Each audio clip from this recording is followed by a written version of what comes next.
মারাত্মকভাবে আর্থিক দুর্নীতিতে জড়িত তথাকথিত মন্ত্রী বিকাশ দেববর্মার কথায় ও কাজে কোনো মিল নেই বলে অভিযোগ উঠল। তিনি সুদীপ রায় বর্মনের ৪৮ ঘন্টায় সময় বেঁধে দিয়েছিলেন তার বিরুদ্ধে আনা অভিযোগ প্রমাণ করতে। তার বিরুদ্ধে অভিযোগ প্রমাণ হলে তিনি রাজনৈতিকভাবে সন্ন্যাস নেবেন এবং অভিযোগ প্রমাণ না হলে সুদীপবাবুর বিরুদ্ধে মানহানির মামলা করবেন বলে হুঁশিয়ারি দিয়েছিলেন। কিন্তু এখনো পর্যন্ত কোনো পদক্ষেপই নেননি তিনি।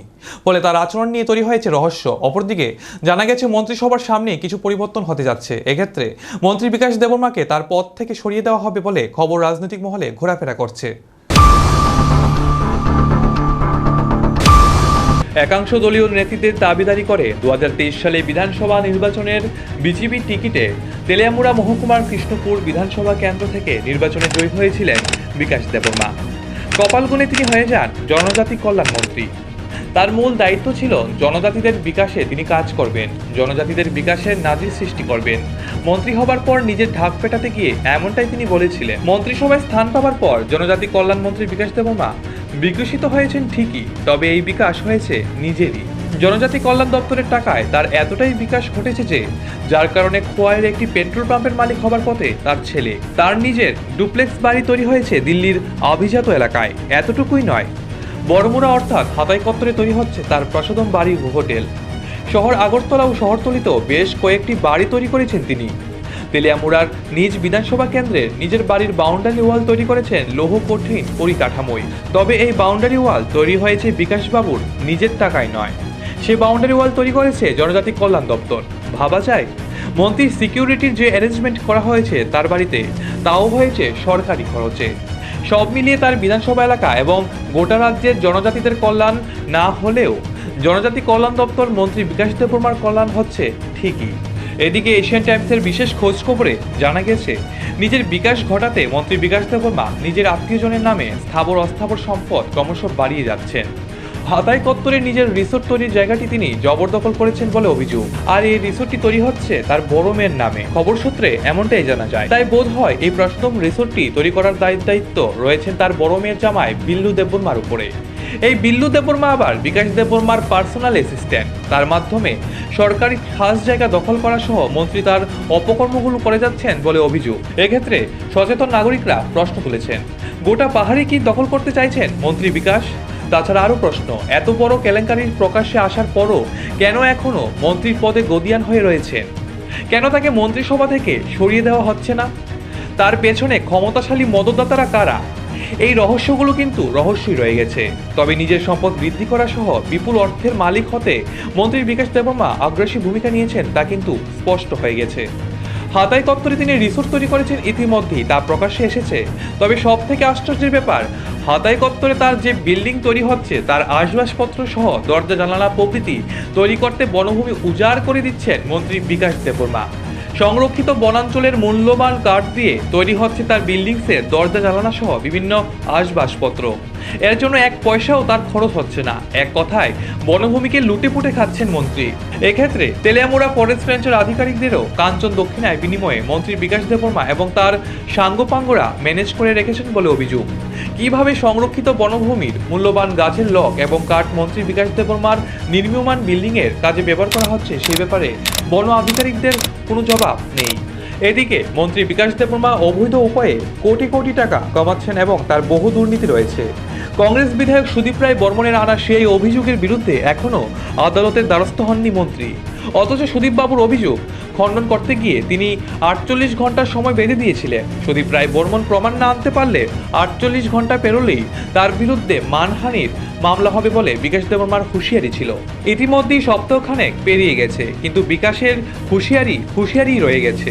তার এই ধরনের আচরণের তৈরি হয়েছে রহস্য। রাজ্যবাসী সবাই জানেন, এবারের বিধানসভা অধিবেশনের এবং পরবর্তী সময়ে সাংবাদিক সম্মেলন করে রাজ্যের জনজাতি কল্যাণ দপ্তরের মন্ত্রী বিকাশ দেববর্মার বিরুদ্ধে ব্যাপক অনিয়ম এবং দুর্নীতির অভিযোগ এনেছিল কংগ্রেস বিধায়ক সুদীপ রায় বর্মন। তার এই অভিযোগ নিয়ে গোটা রাজ্যের ব্যাপক প্রতিক্রিয়া সৃষ্টি হয়। কংগ্রেস বিধায়কের আনিত অভিযোগের পরিপ্রেক্ষিতে গত 14 সেপ্টেম্বর সাংবাদিক সম্মেলন করে মন্ত্রী বিকাশ দেববর্মা জানান, তিনি ফকিরের বাচ্চা না, তার অনেক ধন সম্পত্তি রয়েছে, ইত্যাদি ইত্যাদি। এই ধরনের বিতর্কিত কথাবার্তা বলে কংগ্রেস বিধায়কের আনা সবকটি অভিযোগ খণ্ডন করার পাশাপাশি সুদীপ রায় বর্মনকে ৪৮ ঘন্টার সময়সীমা বেঁধে দিয়েছিলেন মন্ত্রী বিকাশ দেববর্মা। এই সময়ের মধ্যে যদি কংগ্রেস বিধায়ক নিজের বক্তব্যের সপক্ষে কোনো ধরনের যুক্তি এবং প্রমাণ সবার সামনে হাজির করতে না পারেন তাহলে তার বিরুদ্ধে মানহানির মামলা করা হবে বলে হুঁশিয়ারি দিয়েছিলেন মন্ত্রী বিকাশ দেববর্মা। হুঁশিয়ারি দেওয়ার 48 ঘন্টা পেরিয়ে এক সপ্তাহেরও বেশি সময় কেটে গেছে, কিন্তু এখনও মন্ত্রী বিকাশ দেববর্মা আদালতমুখী না হওয়ার সাধারণ জনগণের ভেতরে তার বক্তব্যের বিশ্বাসযোগ্যতা নিয়ে গুঞ্জন শুরু হয়েছে। হুঁশিয়ারি দেওয়ার পরও কেন মন্ত্রী এখনো নীরব? এ নিয়ে বিভিন্ন মহল থেকে উঠেছে প্রশ্ন। মন্ত্রী কি আদৌ সুদীপের বিরুদ্ধে আদালতে যাবে? এ নিয়ে ধোঁয়াশা তৈরি করে রেখেছেন মন্ত্রী বিকাশ নিজেও। এদিকে মন্ত্রী বিকাশের পদত্যাগ চেয়ে রাজ্যপালের দ্বারস্থ হয়েছিলেন কংগ্রেস নেতৃত্বরা। অন্যদিকে কংগ্রেস বিধায়ক সুদীপ রায় বর্মন মন্ত্রী বিকাশ দেববর্মা ছাড়াও মুখ্যমন্ত্রী ও এডিসির বিরুদ্ধেও কিছু অভিযোগ তুলেছিলেন। সেই অভিযোগ নিয়ে মুখ্যমন্ত্রী ও এডিসি মন্ত্রী বিকাশ দেববর্মার মতো সরাসরি অভিযোগ খণ্ডন না করলেও তিনি বিধায়কের বিরুদ্ধে সরকারি আইনের দ্বারস্থ হয়েছেন। এক্ষেত্রে সুদীপবাবু ও এডিসির বিরুদ্ধে মিথ্যে অভিযোগ এনেছেন, সেটা সাধারণ মানুষের কাছে অনেকাংশই বিশ্বাসযোগ্য মনে হচ্ছে। তার মিথ্যে অভিযোগ বলেই মুখ্যমন্ত্রী ও এডিসি সরকারি মানহানির মামলা করেছেন। কিন্তু মন্ত্রী বিকাশ দেববর্মা মুখ্যমন্ত্রী ও এডিসি পরমানন্দ বাবুর মতো সৎ সাহস দেখাতে পারছেন না বলে অভিযোগ। এক্ষেত্রে সুদীপ বাবুর আনা অভিযোগের পেছনে প্রমাণ যুক্তি রয়েছেন বলে মনে করছেন অনেকেই। আর যুক্তি রয়েছেন বলেই বিকাশবাবু তার বিরুদ্ধে আদালতে যেতে পারছেন না এবং নিজের রাজনৈতিক সন্ন্যাস নেওয়ার ঘোষণা নিয়ে তিনি ফেঁসে গেছেন, সেটাও মনে করছেন কেউ কেউ। বর্তমানে এই অভিযোগগুলো নিয়ে রাজ্য রাজনীতি সরগরম হয়ে উঠেছে। ইতিমধ্যে কংগ্রেস বিধায়ক সুদীপ রায় বর্মনকে তার বর্তমান আবাস ছাড়ার নোটিশ দেওয়া হয়েছে, আর এই নোটিশ নিয়েও শুরু হয়েছে কাজিয়া। কংগ্রেসের দাবি, সুদীপ রায় বর্মন দুর্নীতির বিরুদ্ধে সরব হতেই তার সাথে প্রতিহিংসার রাজনীতি করা হচ্ছে। কিন্তু মন্ত্রী বিকাশ দেববর্মা তার বিরুদ্ধে আনা সুদীপ বাবুর কোনো অভিযোগ খারিজ করতে আদালতে দ্বারস্থ হচ্ছে না। এ নিয়ে অনেকেই সন্দেহ প্রকাশ করছে। এ বিষয়ে এশিয়ান টাইমসের পক্ষ থেকে মন্ত্রী বিকাশ দেববর্মাকে জিজ্ঞাসা করা হয়েছিল, হুঁশিয়ারি দেবার পরও কেন সুদীপ বাবুর বিরুদ্ধে আদালতে দ্বারস্থ হচ্ছেন না? এশিয়ান টাইমসের এই প্রশ্নের জবাব বিকাশ দেববর্মা দেননি, বরং তাকে প্রশ্ন করাতে তিনি বিরক্ত এবং হঠাৎ করে ব্যস্ত হয়ে পড়ার ভান করে হাঁটতে হাঁটতে তিনি বলেছিলেন এই ব্যাপারে তিনি পরিকল্পনা করবেন, এখনই কিছু বলবেন না, বাস এতটুকুই। বিকাশ দেববর্মার এই আচরণ সচেতন মহলের মনে আবারও বিভিন্ন ধরনের প্রশ্নের জন্ম দিয়েছে। এক্ষেত্রে সুদীপ রায় বর্মনের আনা অভিযোগ অনেকাংশেই সত্য বলে মনে করছেন কেউ কেউ। তাই বিকাশ দেববর্মা এই ধরনের মুখ লুকোনো আচরণ করছেন বলে অনেকেরই ধারণা। এদিকে বিকাশ দেববর্মার বিরুদ্ধে দলীয় স্তরেও ক্ষোভ বাড়ছে। তেলিয়ামুড়াতে তার বিরুদ্ধে অনেকেই মুখ খুলছেন। রাজ্যের বিজেপির শীর্ষ নেতারাও ধীরে ধীরে বিকাশ দেববর্মার পেছন থেকে সরে যাচ্ছেন বলে জানা গেছে। ইতিমধ্যে খোঁজ খবরে জানা গেছে খুব শীঘ্রই মন্ত্রিসভার কিছু পরিবর্তন আসবে। 1-2 বিধায়কের মন্ত্রিসভার স্থান করে দেওয়া হবে। এক্ষেত্রে প্রথম নামটি উঠে আসছে রামনগরের বিধায়ক দীপক মজুমদারের। আবার মন্ত্রিসভা থেকে এক বিধায়ককে সরিয়ে দেওয়া হবে এমনটাও খবর রয়েছে। আর যাকে সরিয়ে দেওয়া হচ্ছে সেই নামটি বিকাশ দেববর্মা, এমনটাই গুঞ্জন।